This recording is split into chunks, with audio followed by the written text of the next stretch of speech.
Welcome to the Natural Healing Realm. I'm Jackie Catstick, and today my guest is Michael Andre Ford. Welcome, Andre. Welcome, Michael Andre. Do you go by both names, or do you like Michael works just fine. Michael works. Yeah, and thanks for having me on, Jackie. Well, thanks for joining me. We've just had a little pre-chat, and I'm very excited to share this information with all of our guests. So you, about 12 years ago, came into a new experience of being able to hear, see with angels. And how did that all come about? Like, tell us a little bit of your backstory and how this has evolved and how you're helping so many heal. And anyway, I'm going to let you chat. Yeah, no worries. I'm an angel intuitive, and I'm in San Antonio, Texas. So hopefully one of the more fun folks on the whole wellness landscape here in America.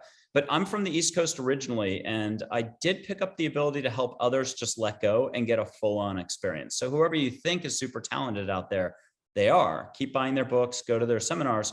But my big thing is helping folks trust their own abilities and to blow them out. Even if you're a 40-year intuitive, a veteran healer, a veteran this, a veteran that. And remember, there's a lot of categories. You essentially let go to allow all your senses, your barriers, wherever you're putting your poker chips, so to speak, you get to expand and connect to the universe full on. So zero thinking, and you can acquire any talents in addition to get any answers, get hugs, and full on see who you're speaking with. So unconditional love figures. And again, answering the question, I'm from the East Coast, up and down, but I spent a lot of time career-wise as an adult in New York City. So I started off with a couple of years on Wall Street. And because I looked so young in the early 90s, I lost every one of my accounts face to face. I was probably 23, 24, looking like I was 15. So I figured out how to get to a different industry, public relations, corporate public relations, where it was my horsepower here, not my external looks, where I could make an impact. And so I started putting people on the front page of the Wall Street Journal, in the New York Times, Fortune magazine, on CNN, back when the media outlets were like normal business stuff, and one world-class athlete. And I was like a duck to water. I think at the heyday during the Lehman crisis, 2008, I was getting CEO pay, 6 figures, a lot of money, and I was working around the clock.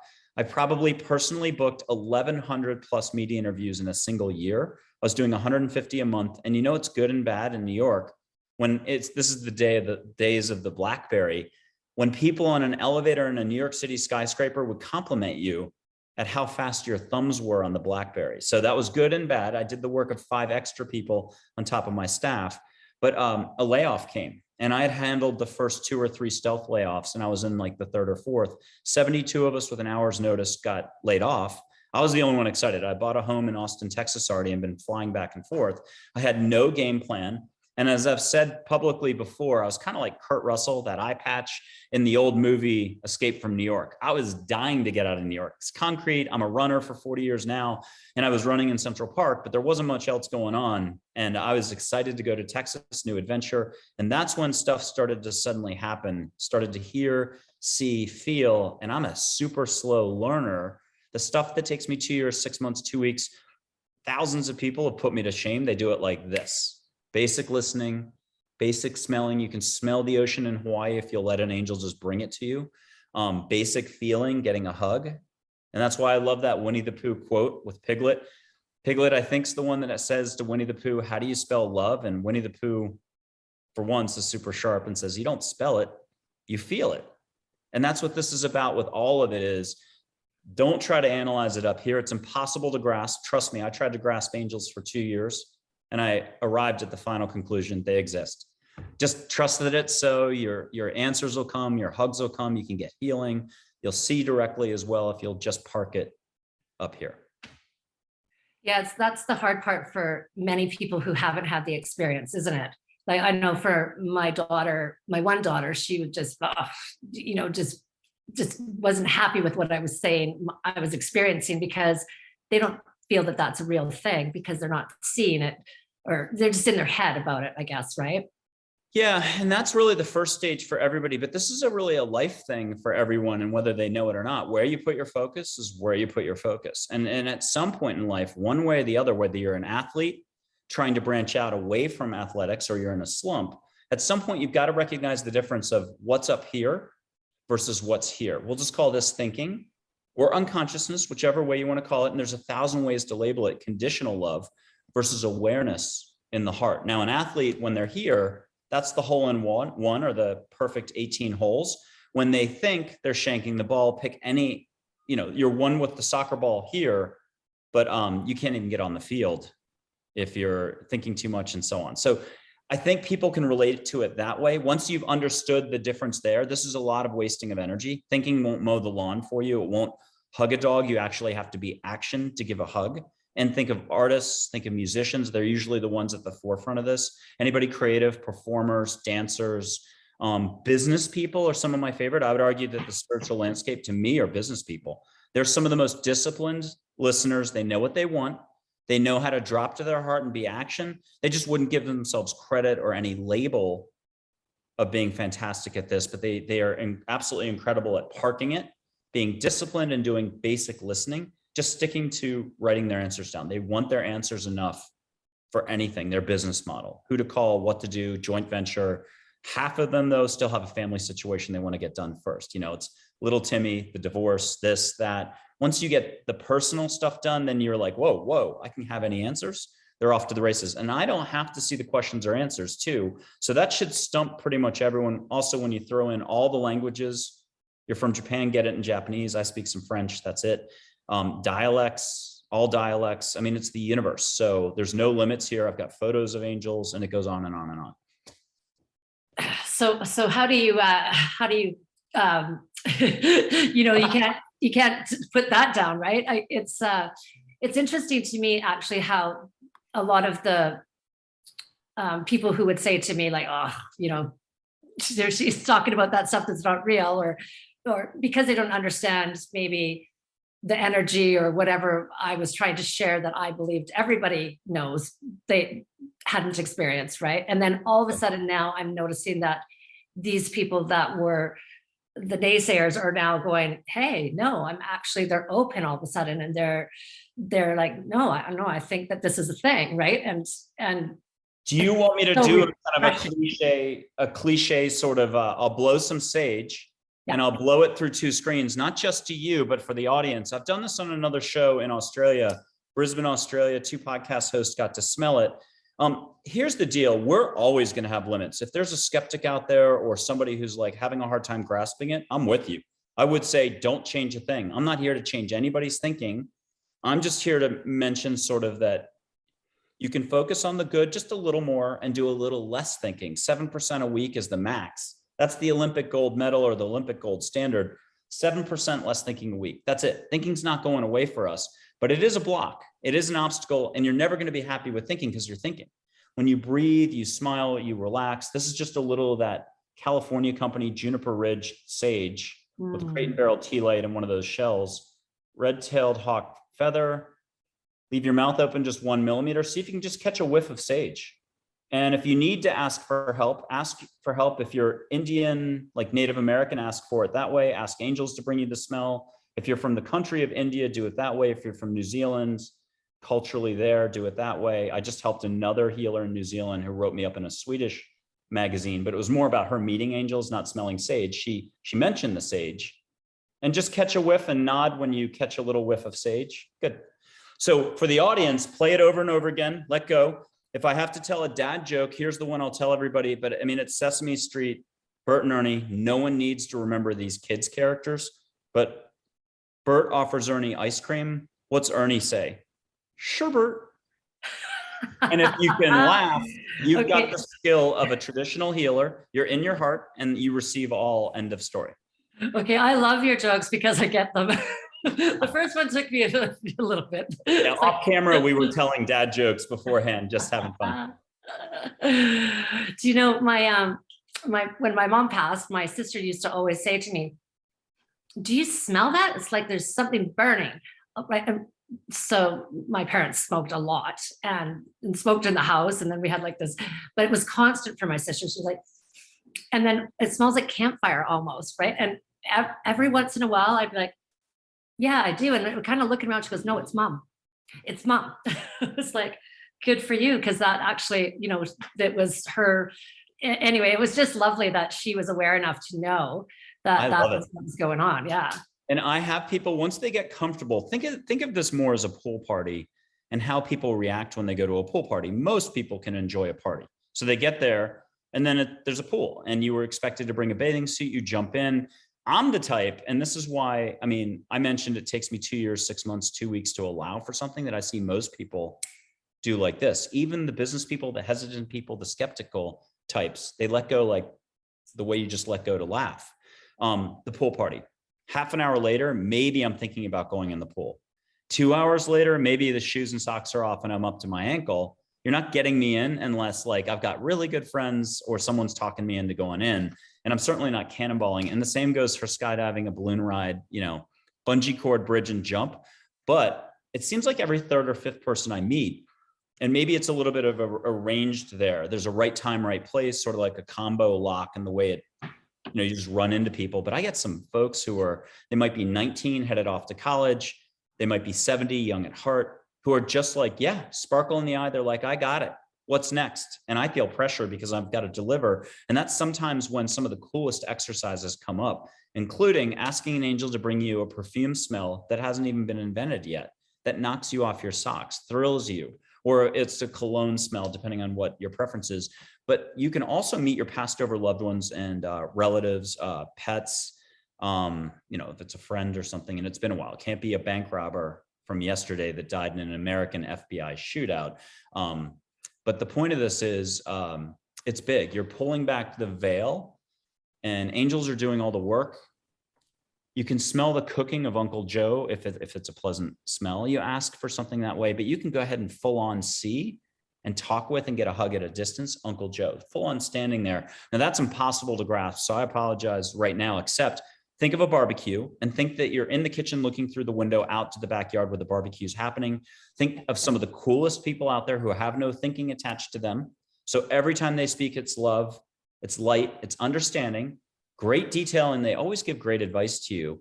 Those would be the angels or the guides, Native American guides, unconditional love, Dull Knife, Red Shirt, Geronimo, Crazy Horse, Black Elk, Chief Joseph, and so on. White Buffalo Calf Woman too, or from India, there's about 10 or 12 figures there, Gandhi, Vishnu, Krishna, Lakshmi, Ganesh, or a ton of angels and so on, or Mother Teresa, Einstein, and so on. So you can also see your relatives though, hear them just fine. This is a lot to take in. That's why I do dad jokes. That's why I blow sage through 2 screens. You smell it where you're at. It's why I help you see light on your hands. In India, they do it this way.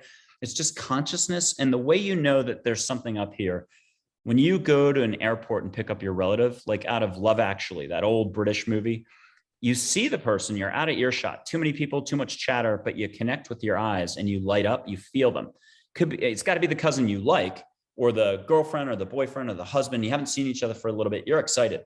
There's the Buddhist transmission, like the flower sermon, the leaf sermon. You light up, you feel it's electricity. In the old days with the old phones before cell phones, 2 people call each other at the same time. It's one with the soccer ball and time sped up, time slowed down in high school, and you're on your 4th goal that day. You just know it's going to happen. Everybody's an ace at something. Reading a book, 5 hours flies by. You're in the book. You read detective stuff. You feel like you're Sherlock Holmes. But think about when you get jilted a little. You had a hard time at work. You come back, you touch the book, you get 1 sentence in, and your brain says, the thinking side, the structure side, the side that judges, it resists, it reacts, it fears, it stresses, it worries. It says that book's no good, and you toss it. The book didn't change in the slightest. It's like your favorite song. Your song was your favorite. You played it 4,000 times for exactly 9 months, and you haven't touched it in 20 years. Song didn't change. There's something that goes on up here that tries to handle the constant change and flux and flow and tries to block out all the energy that you're seeing all the time. And you're rolling that way. It's your navigation system. It's the little voice in your head as well. What do you think half the good advice has been from? Either your higher self, you can see your soul, or your angels or your guides or your relatives looking out for you. The critical key moments, I can name a ton of times where I was hemming and hawing. I wasn't sure.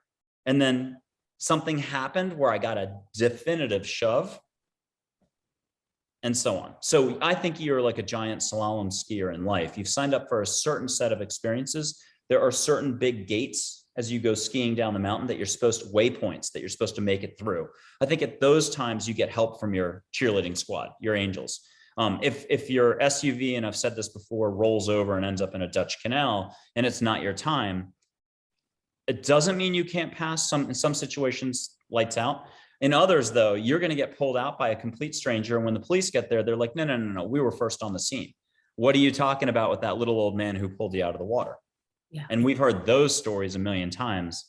So there's something here. I'm not asking anybody to believe anything, but if you end up being the type of person who can get in front of me, you're ready. This is just about slowing down, and you're kindling or fostering your own ability to navigate sort of through life. You want to get kind of hokey at the earth, universe, but I'm going to say more love, compassion, joy, more letting go, relaxing, enjoying the ride. And that's hard for all of us, especially when we talk cities, jobs, corporate stuff. And I think we talk sort of expectations, structure, the way society flows, the way you're supposed to think when it comes to other people. And I'm all about, own your own existence.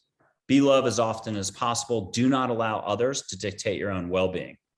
Thump your chest. You be you, Scotty P. I'm quoting the comedy movie We're the Millers. You be you, Scotty P. You'll always figure it out. You always do. But that's sometimes why things take 5 years, 10 years, and a lot of misery and unhappiness. It's so much better you have your own experience and no interference. That's why I try not to tell anybody anything. But if you're willing and you're like, hey, I want interference, I don't mind getting all my answers. The record's 49 pages, 9 hours, and Australians are amazing at this. Again, Kiwis, Canadians, people from India. I put America as like 6th on the list, but America's good. I think I'm generalizing. If you don't ask, you don't get. So it's like a raise, a vacation, a date. And this is definitely bold, bold, bold suggestions here. How could the universe be so big? And the only thing I will say is, yeah, angels absolutely exist. I got like practically 8, 9, 10,000 photos. I handed the camera to folks, but you get to see with your own eyes. You can graduate from the photos. You get everything directly: hearing, feeling, seeing, and much, much more. So how do you share for somebody to get themselves even into that space, like where they can quiet themselves enough to kind of practice having that thought slow down? Or is that a meditation thing There's a million ways to get to your heart, but I know mindfulness, consciousness classes, meditation classes are popular. Yoga's taken off. Go that route. Go athletics. Don't get too caught up in any one pursuit. If you have a ton of success, it's ebb and flow day to day, moment to moment. It's just being in the present moment. Your ego's job or your thinking's job is to do anything but allow you to be in your heart. It's got a checklist. Even if you agreed with something we said today, it would kind of hijack it and then run you off in a different direction. So true. It's why the attraction of an ashram in India is so popular, or other things. You got to go to Machu Picchu. You got to sell all your possessions and join this group. There's no one way into the heart. There's a million ways. And all you have to do is a laugh, a smile, a breath is the fastest way. If you want to think of thinking as this, you're just letting go. Now, when you do this and one day you get to see some rainbow light in your hand, you'll absolutely break down up here. Your jaw will drop. Heart will say, ooh, pretty. And that could be Mary, or it could be an angel, or it could be something. So ask for a little instruction, ask to be guided. Watch what happens. You're walking through a little used bookstore shop and the book falls off the shelf in front of you. Wouldn't that be the most fun way, is to let the universe help you out, your higher self help you out, you help yourself out. That's the only way actually where you're going to have the most fun. That's why I try not to tell people much. But you can meet your guardian angel. You can meet your entire cheerleading squad. If I had to say something else, it's kind of what do you call it? Perking you up. I'm losing my English here. Just, you're never alone. Even if you didn't want to hear angels, trust that you're being heard. A lot of people are really good at, and this is a popular term today, manifesting, making stuff happen. Business people, they're just used to being successful. I think what we all do, a good athlete, a good business person, we're not giving ourselves credit for all quadrants of our life and realizing that all moments really are the same. So you might be crushing it in business, but personally unhappy. Or you might be crushing it on the athletic field or tennis. Think of all those #1 stars. But later you hear Michael Phelps, the swimmer, the Olympic swimmer, you hear how unhappy he was the whole time. The training involved was never dealing with one's heart, the happiness part, and making sure it was in lockstep together. So that's the thing, is the balance. Yeah. Yeah. And, you saying ask, I've really learned the importance of this and asking the right questions, not, why is this happening again? How did I get here again? Was what I used to ask. And then I would get kind of some more of that. Right. You can get any amount of backstory filled in, which can get pretty fascinating when you look back. And you can get how to from point A to B on relationships, health, business, who to call, what to say, best way to position it. Pretend you lost your briefcase on an airplane and you're about to walk into a meeting to close the deal for something. So you're walking into the skyscraper, your briefcase list, all your notes were in there. You can just silently turn to Native American Chief Geronimo and an angel named Joy and be like, hey guys, what are the 3 top points I need to make sure I hit Sally with, John with in the meeting, and Frank, and close the deal. You can, no limits is what we're not used to here. We're used to thinking. We're used to restriction. And that's why all those philosophers from Greece thousands of years ago, Plato, you can meet him, no hugs for him, they're sweaty. But Plato talked about that metaphor, allegory, Plato's cave, and I'll switch his metaphor around a little. It's like a jail cell. Thinking is literally hanging onto the bars of the window, looking out into the courtyard or outside. You wish you were somewhere. You think you have a lack. You think you haven't made it. You think you don't have the ability to listen to angels. You think you can't get any answers. You think you're somewhere that isn't happy and you need to be somewhere else. The whole time in the cell, you've never looked back and seen the doors wide open. At any given moment, you can just turn around and walk out of your own cell. Good luck with that. Thinking's really strong. That's your reality. It's why Guy Ritchie did the movie Revolver, total violence in that film, but it makes the point about the ego thinking. There's something going on up here that blocks the flow of love, the part of the flow, the joy, the happiness, the fun, all the good moments in life. And that part up there will not allow you to be the good athlete. We're talking maybe over the long term. I don't necessarily think you can't be hugely egoic and nail a golf tournament and win it. But in the long term, are you going to look back and be satisfied, happy, confident that you did your best, full of love, that extra sparkle, the type of person that people walk across a room to be with, to be around, the same for just walking down the street. People are saying hi from 50 feet away instead of 20 feet away. They can just subconsciously, this when someone radiates. That's all we're talking about, is a little more connection with sparkle, a little more confidence, a little more inner peace and calm. I should have said that, and harmony, just the flow. Yeah, it's and everybody's had those experiences where they're in the flow, whether they did it consciously or not, right? And it's just boom, boom. Your days it just can't get any better or any funner. It's just such a great way to live. And I think that's what's so great about knowing that if you do the work and do focus and do have intention and understand this stuff, that it's fun. It's such a different way than what we have been taught in the societal box, right? And the key to this is slowing down. So slowing down is just, what does that mean? Are we actually slowing down? Am I going to walk half as fast across my kitchen? No, it's slowing down out of what? Out of thinking. So thinking's the big elephant in the room. And until you can appreciate that there is something called thinking, then you go, holy cow, how much have I been doing? And a lot of people go the other way. They're like, they start bashing themselves. They're like, what have I been doing this whole time? I'm judging myself. I'm not worthy. You're harsh to you. You're harsh to others. For what reason? And I would back up and say everyone's good where they are right now. So it's going to all sound like a total contradiction. Don't talk to angels. Talk to angels. Just we allow for everything exactly as it is, because in a way that's the greatest form of compassion. So let's do it a different way. There's a curve, and it's just like the public relations curve back in New York when I was helping thousands of attorneys, venture capitalists, the guy who bought and sold Snapple. The bottom line is everyone's somewhere on the public relations curve, but now we're talking your vibration, your consciousness level, your unconsciousness level. There's trillions of layers. It's just, what will you allow for? Not the New York Giants football team, but I like the Jets. I don't think there's going to be many people out there. Pick something besides football or soccer. But the point is, everyone's somewhere on the curve where they're allowing, where they're flowing. Think of Scrooge. He was very much in Christmas Carol at the bottom of the curve. He was dental floss. It was only about money. I don't think he was doing self-care at all. And we forget that the guy at the end of the book, 79 pages later, was the greatest joy giver, happiest guy, still a great business person. There's nothing wrong with money. It's just a form of energy. Or think of it as a super yacht and the wake coming off of your yacht as a function of your performance, just being in the moment, doing your thing. Yes, that doesn't mean there's greed, avarice, and all the rest. But the point of this, we're all Scrooge.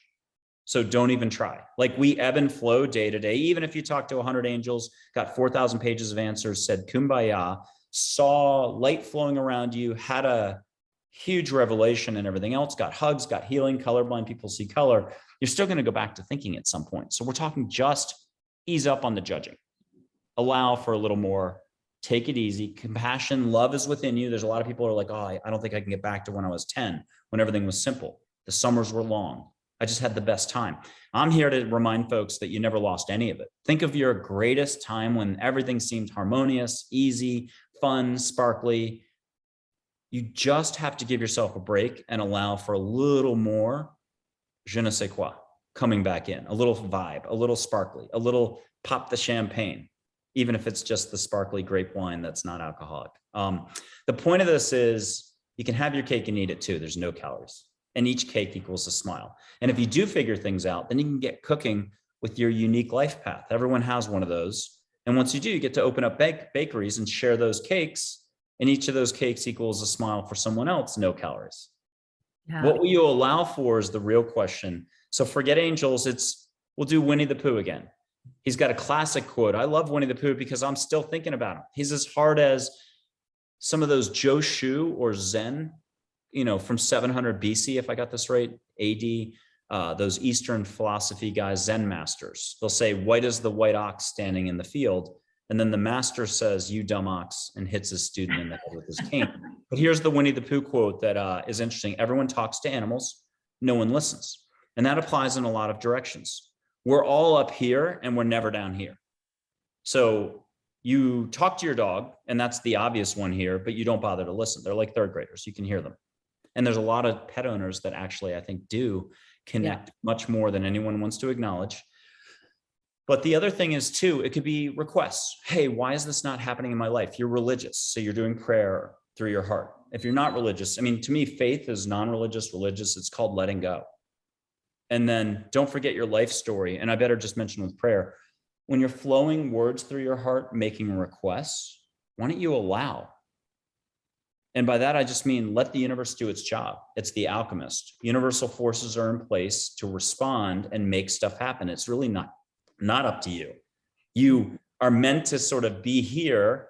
And so it's a little different than the way people think it works. That's what's incredible about this. There's just so much more going on, and our thinking is not the definition of the universe. It's bigger than that. And if you can just allow for that, and that's why near-death experiences, that's why job loss, divorce, sometimes a lot of good comes out of all what we consider to be what we think's happening to us, sometimes pops us out of our thinking and helps put wind in our sails and sort of liberates us. Freedom happens when your walls get removed. And what are your walls? Bricks or stones that are created by your thinking. And if you lined up 7 billion people with all the trillions of thoughts and all the billions of value systems, I'm not knocking any of them. Everyone should spend their energy how they're going to spend their energy. That's living their own personal life. I don't want to interfere. But when you start to compare everybody's stuff, there's a lot of contradictions. And at the end, is thinking love? No. Love is love. The more you practice love, kindness, gentleness, good luck with that, 10% a week. The more you're starting to figure things out, the more you'll notice more flow in your life, the more you'll take a load off, the more you'll start enjoying things.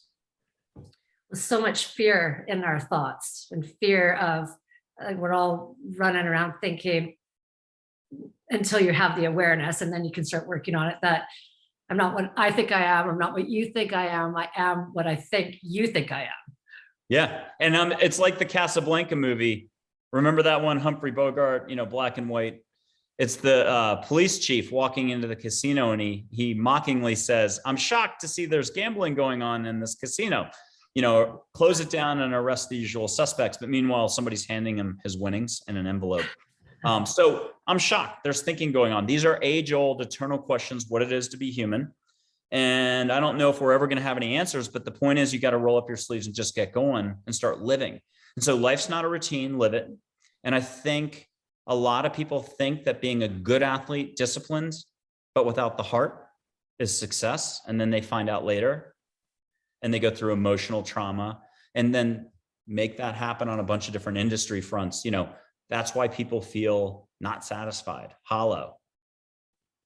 You didn't lose anything though. You can quickly discover yourself, or you've got to go the long winding path and a big story. You put your big boots on to do one more Winnie the Pooh quote. A big journey's happening when the big boots show up on your feet. And so that's why stuff happens. You get to figure it out. Only you can figure it out. And if you want to ignore all this, you can, stuff happens, and that's your opportunity for growth and expansion. All of life is like that. No one wants to hear it. If I get laid off, let's say I've been 40 years at IBM and I'm a typical person out there, I'm not going to be excited. I just got laid off. I'm probably going to complain for 2 years to everybody who'll listen to me. Very few people have the presence to say, oh my God, this is my opportunity to start a new business. I've thought about it forever. I'm going to go to Maui first and celebrate for 3 weeks. And then I'm going to launch into my new business. No one's that efficient with their flow. That's exactly what I'm suggesting here. This is kind of like that Olympic, I was watching high jumping in some recent competition. There's an announcer saying something like, you have to learn how to lose in order to learn how to win, because you're going to lose a lot more than you're going to win. And then even if you won all the time, think of the tennis analogy where they're number one forever. Was it Bjorn Borg or whoever? But you go through the emotional, it's like sitting on a razor, not fun. So I'm talking a whole different way, much more like a Zen master took you under their wing, teaches you, is that so? Or slow and steady wins the race. It's not about achievement, failure, let it go. Both celebrate it for a day, move on.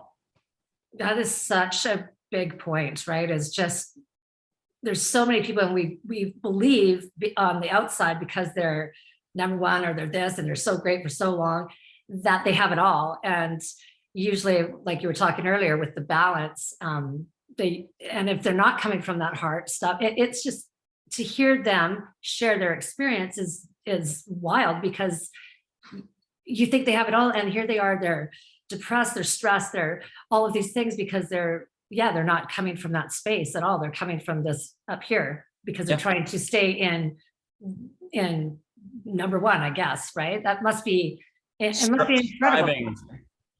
Striving, external striving. And that's, again, people are going to do what they're going to do. I don't think they realize that they're spending their energy that way, and that half the expenditure, or whatever you call from up here, it's not love. And when you do something with love, whether it's cooking a meal, people love it. I mean, hopefully you're a good cook, but the point, not you, but anybody out there, when your time picks up or slows down, you've got the classic professor thing, 1 hour class.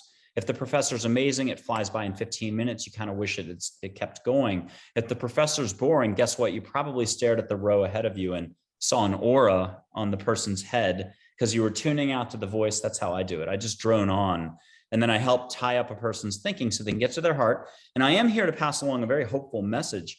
Everyone's got a big heart.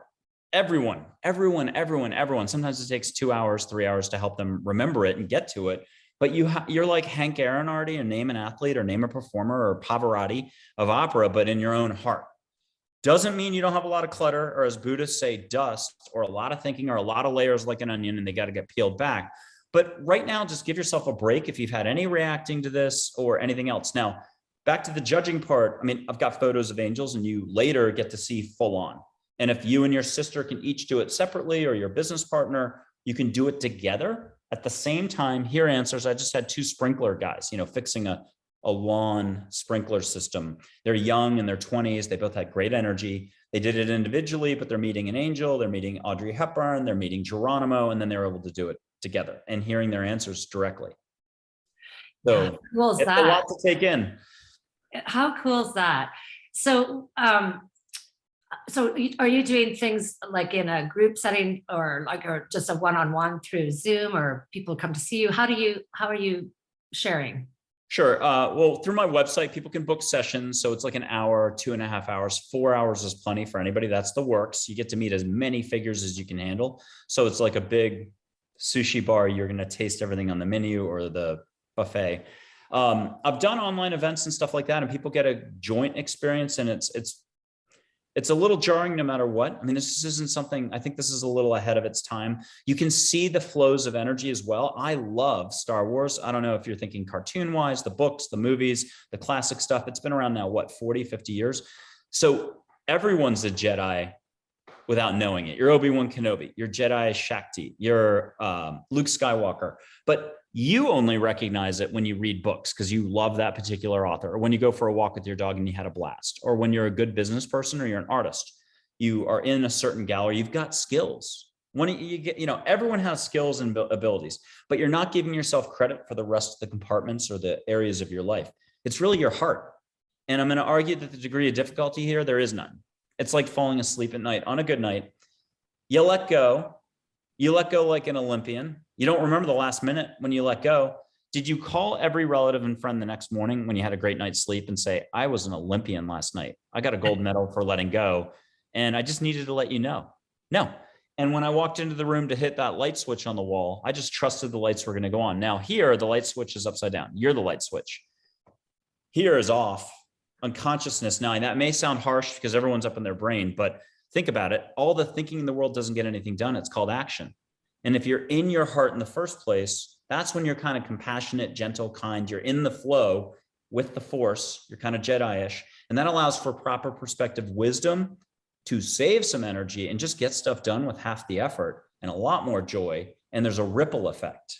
And then whatever you're doing, cooking, a business idea, a venture, jogging, it's easier. You went out for a 5-mile run and you ended up doing 10.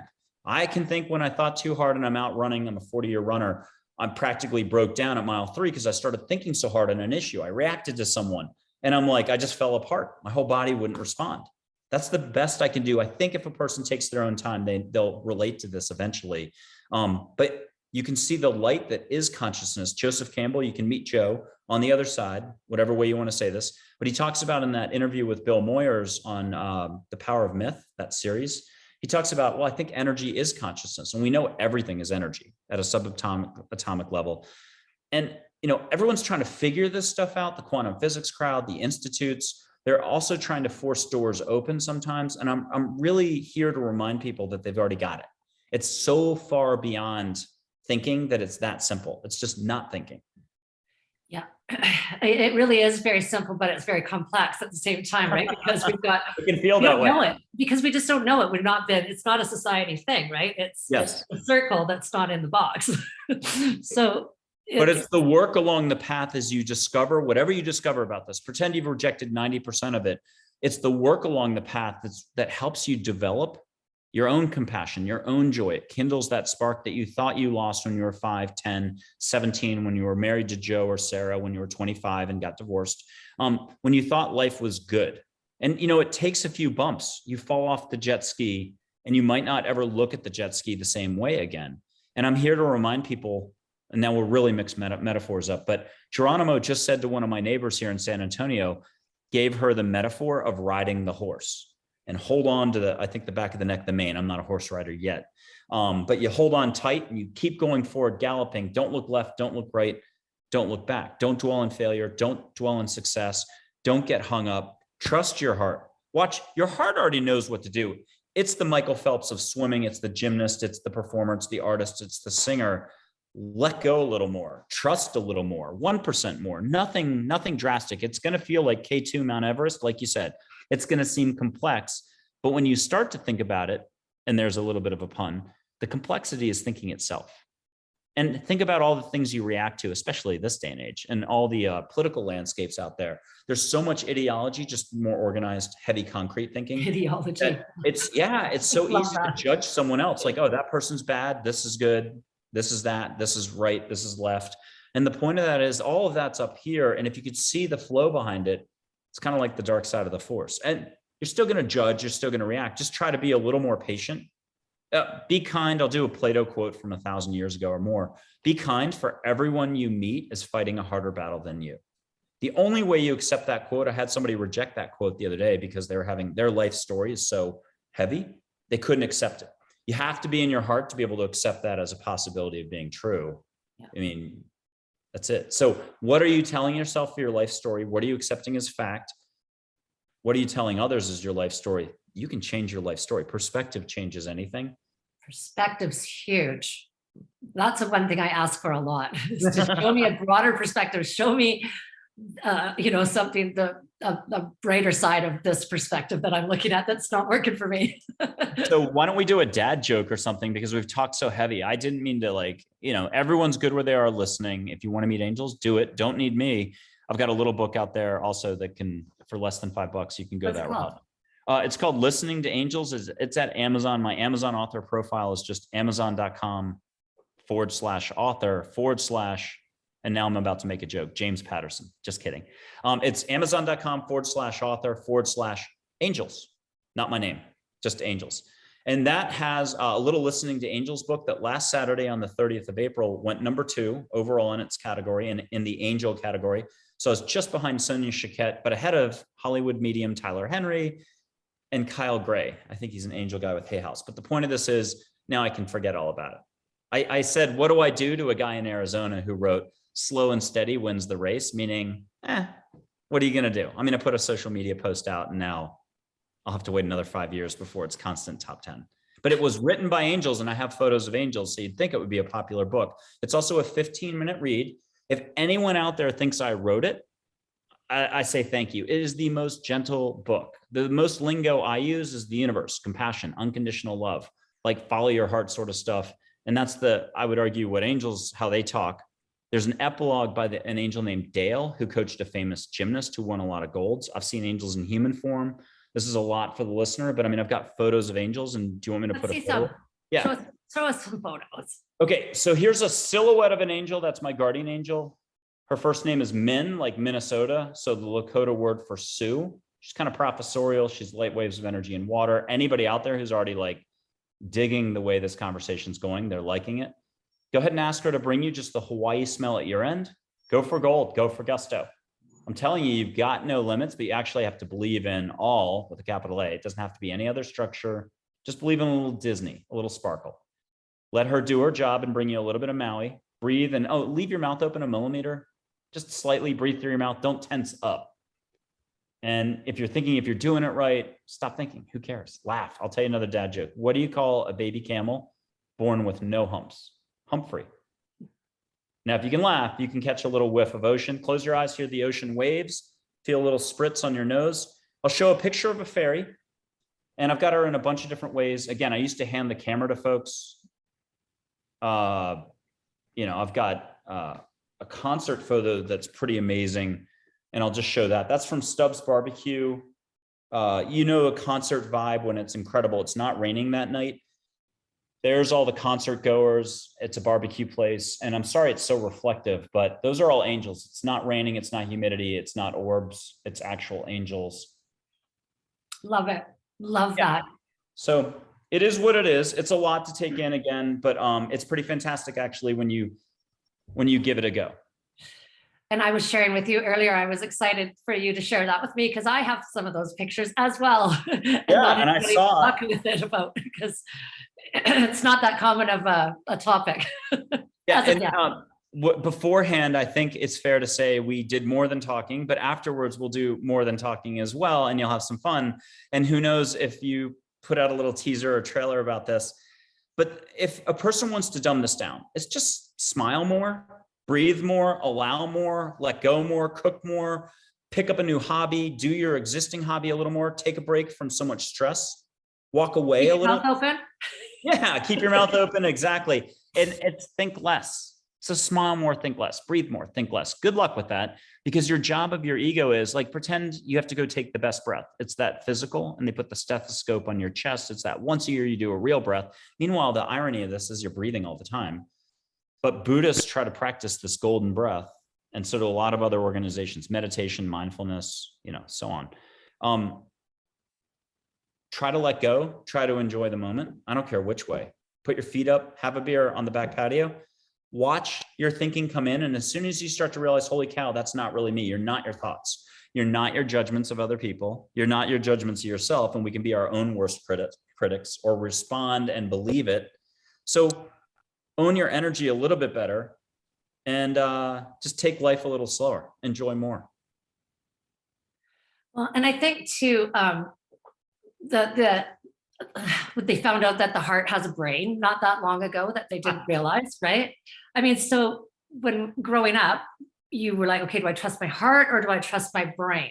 And I think, knowing now that we have a few different brains going on in our body, that gives us the power to give it the credentials, right? To go, no, I'm going with this because I know that it's as smart Like that. as probably the smartest part of our.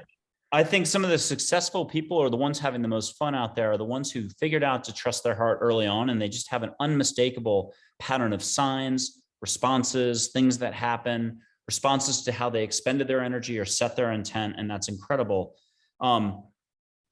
Yeah, it's that exactly. I would do one other thing, just going a little slower as you go out and about and allowing for the fact that everybody's in the same boat. Love is in your heart. Love is around in everything. If I wanted to sound a little hokey, but I believe this totally, love itself is the fabric of the universe. Positivity is abundance. So that can take a long time to allow for because we know what we know. But a lot of what we know precludes possibility and isn't really what we know. Like Byron Katie made an entire industry and business, and she's fantastic on, are you sure what you think is absolutely true? And she takes you through that 3, 4, 5-step process to shed some light on it. And let's say you're in the middle of a divorce with a real complex person. Absolutely, on piece of paper, they're a complex person. We would all agree they're very complex. But you say so-and-so is a jerk. She'll still find a way within half an hour flat of showing you, well, maybe it's not quite true. And remember, your judgments are just like negativity that are come back on you. And I think Wayne Dyer had a great quote on that front. If you could see your energy, you're really just putting yourself in a concrete block the more you judge others. It's why there's so much on the political social landscape going on today that it's not love. And if you would think back to Martin Luther King, all he talked about was love and so many other figures. But what I was trying to get to, and this is one of my favorite quotes, it's just from that angel named Dale. Sometimes the person next to you or a stranger just needs validation via love and compassion. A smile changes any moment. So too does laughter or a few kind words. Be compassionate to all. Do it. I love that. The ripple effect. Yes. You know what? And we all know that, right? When you're out and you're in that, you're having that day and all of a sudden people are talking to you and they're smiling and you just have, everything just is great, right? And then the other day, all of a sudden someone's yapping at you at the grocery store and that's not working. And it's just, we didn't take the time to kind of set in, like to just set an intention or to even spend a minute with ourselves before we went out. The grocery store is the best example. You go in and you're supposed to pick up the milk, but you hear a huge argument going on. Let's say it's 2 guys by the milk section, and there's a lot of storminess going on. So you subconsciously say, I'll come back later. I'll go get the vegetables first. You should anyhow. And so you come back and the air is clear, and whatever that is, that's your navigation system. So I hate to break the news to anybody, but that's how they're operating subconsciously maybe, but that's how athletes operate, artists. And then you wonder about a slump. We're just not trained that way from childhood to practice allowing and to understand which way we're flowing. If you could just see the energy, let's pretend red was 1% negativity or the spinning of thinking that doesn't get anything done. And then blue or happy faces were flying out of you if you were happy and flowing. You hit the home run, you hit the hole in one, or just went for a beautiful walk and enjoyed it with your dog. You said hello to the trees, Disney moment. Hello, Mr. Bluebird. It's a wonderful life. Hello, Mr. Postman, running down Main Street in the snow. The point is, there's something here.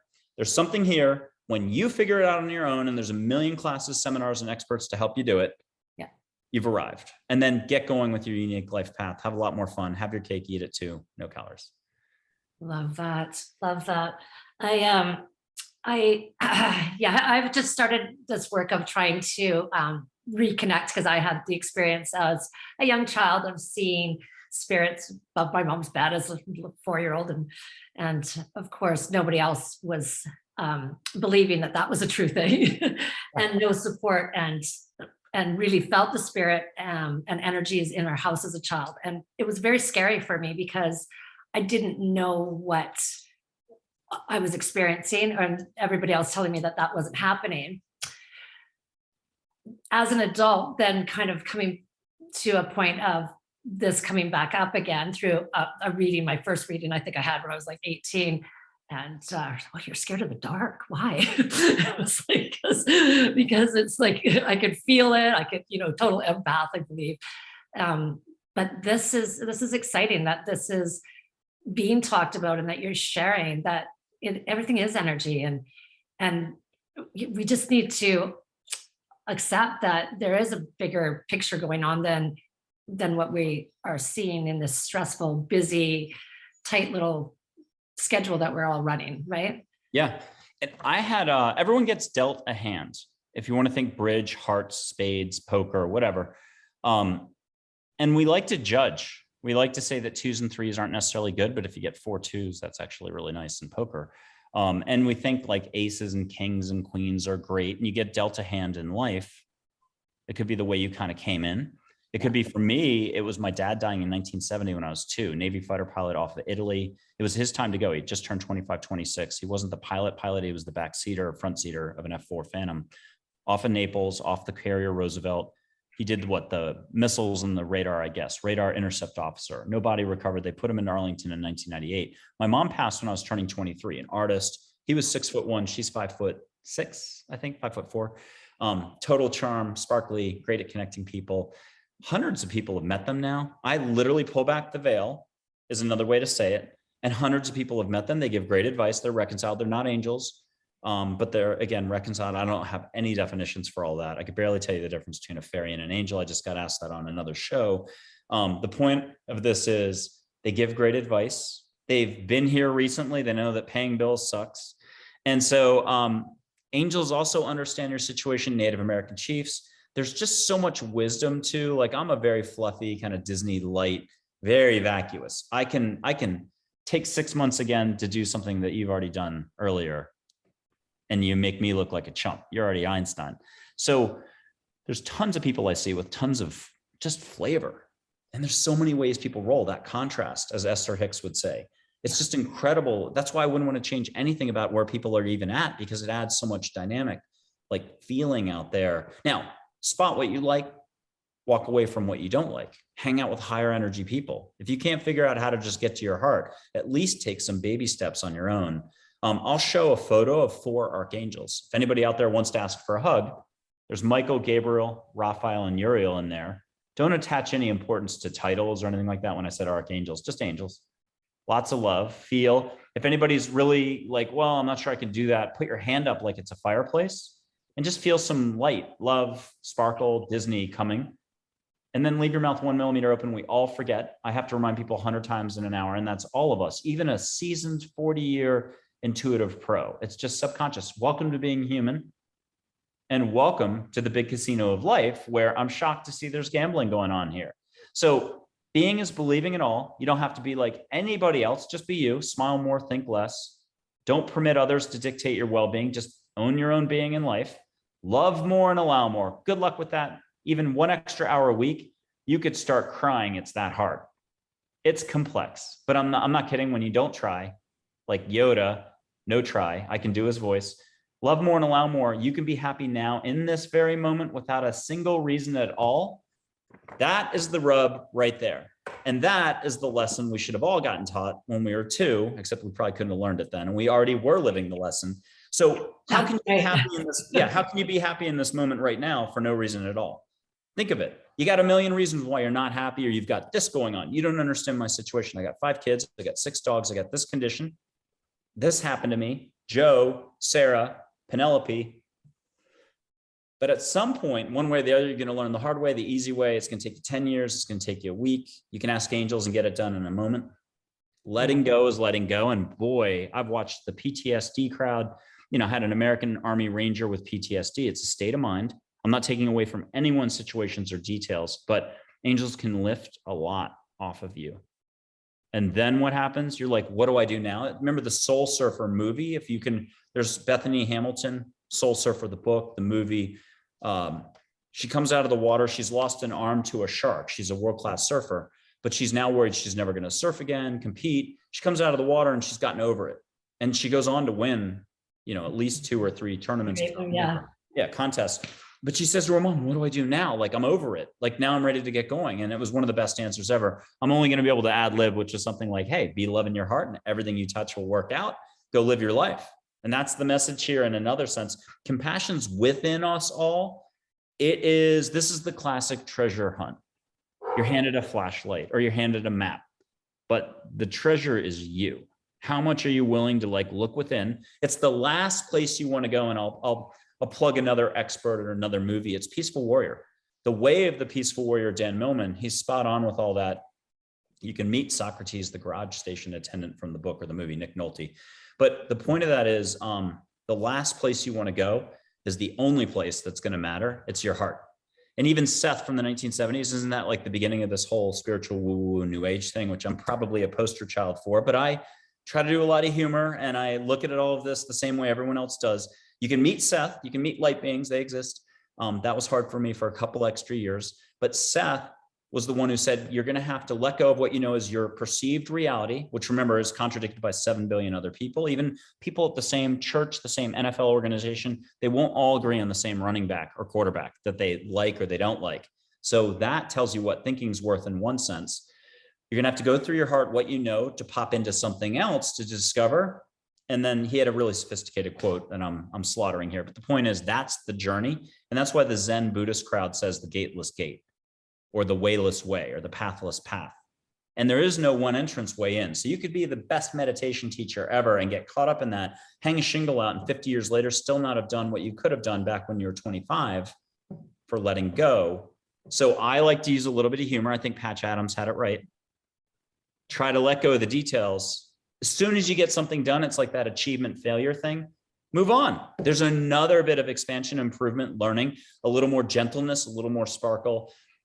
That Dos Equis guy from the commercial with the beard.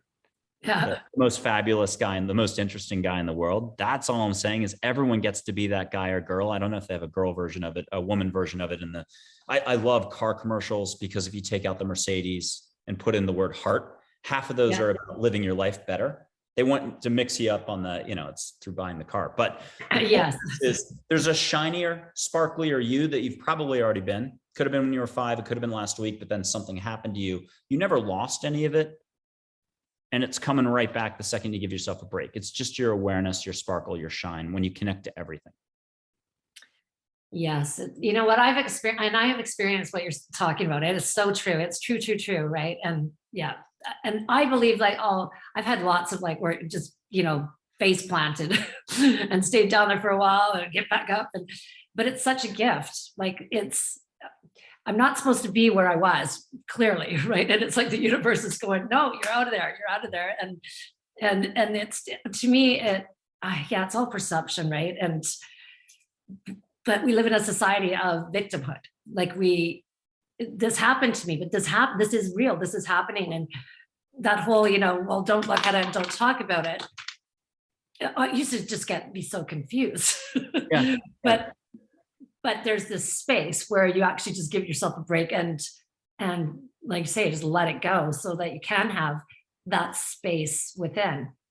And there's a lot of people who can show you how to drop to your heart and feel suddenly that inner space. I mean, Eckhart Tolle talks about it. I always tell people, if anybody's having trouble sleeping, try one of his books because your ego doesn't want you to read that. It would rather have you fall asleep. That's right. 2 sentences in rather than read any of that material because it's pretty spot on. It's just his audio CDs, if anyone's done it. I know some people are like, it's dry, but he's got presence. And a lot of other people do too. But if you're driving around and you've got to pick an audio CD for your, to listen to a book, he's the one. He's got a very great way of talking that you can start to feel it. But it doesn't matter which route you take, all roads, paths go within. And eventually you're going to have to look at the one place you don't want to face, which is yourself. You can meet your ego. You certainly can tame it later. Try not to make a big deal. Don't make it a fight. Don't make it a struggle. It can be hard. It can be easy. It can be hard. It can be easy. It can be hard. It can be easy. It's whatever you'll allow or make it. So think of it as this. You've talked about making that cake for a friend for the birthday, and you're not really into making it. So you talk about it for 15 hours. You struggle in the kitchen. And then there's the time you just made the same cake with no effort, a smile, YouTube blaring on the speakers, dancing, even got a little flower right here, and you had the most fun ever. So it's the entire everything in between, and that's the ebb flow. And there's going to be times you fall out of it, but can you find that invisible button that's actually your own heart? There is no veil in one sense. Angels come in all shapes, sizes, colors. They live within you, around you. I think it's easier just to say they're like walking with you. Why try to grasp anything about dimensions or anything like that? That's a lot. But I do like the whole just shine, let go. This isn't about any words, any particular form of detail. You do have to set your intent. I have one rule and one rule only. Besides pen and paper would be nice to record all your answers. Just, hey, angels, help me out here. Help me get out of my head into my heart, make it nice. And then you finish the rest for any requests. Own it with a thank you, amen, rock and roll, Om Sai Ram. If you're from India, you have to set your intent. Nobody wants to interfere. I've already said too much, but I am here just to remind you that positivity is key. There's a lot of folks who are like, yeah, but I know this, I feel stuck.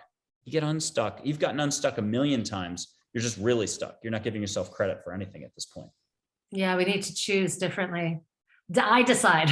I always write on my mirrors, right? Things. You got to get photos of that. Mirrors in my house have writings on them. Where's that on Instagram? You need to put that up and on a regular basis. I think that's a whole branding, marketing.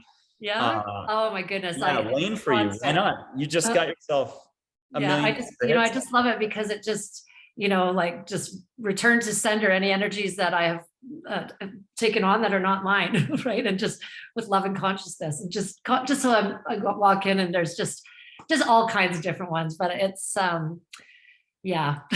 I think that my poor children are sometimes going, okay, Mom, can't see anything in any of these mirrors. But I love it. It's important, like just because of that negativity that's running, those patterns that are generations old that we don't even know we're running in there. Yeah. I've started to be aware of and been breaking them down, and boy, oh boy, it's incredible. But it's worth every minute of it, just to find that space. And when you get in that little space, even if it's for a minute, you just want that again. You want the best drug, it's the best drink, it's the best exercise. That feeling is, it'd be like probably the Olympic runner. You probably have that feeling when you're running, right? When you get yes. I used to, when I was 14 and started running, I used to get a runner's high that would last for like 2 days. And I learned the hard way not to drink a Pepsi after a 10-mile run. I'd get a stomach ache and be rolling around for 3 hours crying. Yeah. So it's everything in life is kind of trial by error in a way. But now you get a chance to get a little more smart, if you will, save some energy. Ego is kind of a waste of energy, a waste of life, if you think about it. Total waste. You're spinning. If it's a river, you're by that rock and you're doing the little circular motion, and that goes on for decades. And I'm not assigning blame. I'm not making any comment about anything. We all have it. We're all going to waste energy, but you can be a little more smart. Instead of just this compartment, this area, I'm an athlete, I'm a business person. You can apply it to all areas and suddenly realize, oh my gosh, I don't like the word bigger. I'm a little more bigger, but I'm a little more fun than I thought. I'm a little more sexier than I thought. I'm a little more flowing than I thought. You pick the adjective. I mean, you're you out there listening. You're just allowing for more. This is really hard to grasp, this work. It's definitely, it's a lot to allow for, but my job is to help a person let go long enough to get out of what they know and to help them just navigate the short little distance here. Yeah. And then to experience. Now, afterwards, you can tighten up again, but at some point you'll talk to me again. So. But when you tighten up, because all of a sudden people are yapping at you, or they're, all of a sudden things are, and you've closed your heart back up again. Yeah. And I think it's that we protect ourselves because like the ego is protecting. So it's just that runs into that old pattern for myself. But, and if I had to hit some of the lighter points, it's just be, breathe, allow, be at peace. Again, smile more, breathe more, think less. It's sort of the basics of mindfulness, meditation, and so on. It's have fun, laugh. There's a million ways, again, to just be in the moment. So that's it. Well, you are amazing. I am going to be one of your clients. I'd like to do some work and learn how to, this is something I've never been able to talk with anybody who had any knowledge really about. Well, and so very grateful to meet you. Yeah, we'll have some fun afterwards and we'll figure all that out. Okay, cool. Okay. Well, it was great to meet you. So we're going to put with the podcast how to contact you and your book. And is it just the one book that you have right now? There's a bunch of books, but Listening to Angels is the primary one. Okay. And again, www.michaelandreford.com has got everything. All the testimonials, 75 plus from some pretty notable folks. Yeah, you've got quite the quite the little repertoire there when you're talking about who you're dealing with and stuff. That's very, very good. I love Yes, that. but anybody can do it. It's not important who's done it. Everyone's got I the know. ability to let go, do a basic listening like you would for the neighbor that you like, or the person that you run into the supermarket like once a month that you're looking forward to seeing. You're like, I hope Joe's there. And you love talking to because there's a little twinkle in their eye and you just feel like life's a little lighter. That's what this is all about.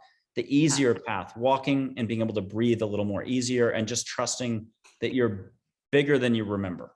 Do you know what? That's it. That's it. It's not about like the organizations of the religion or any, it's just about that feeling. And we all have it and we need to be able to tap into it.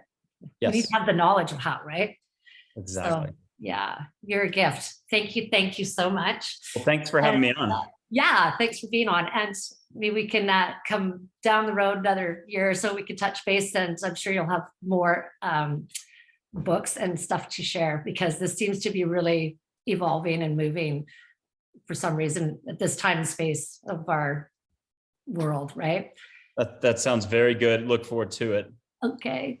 Thanks, Michael.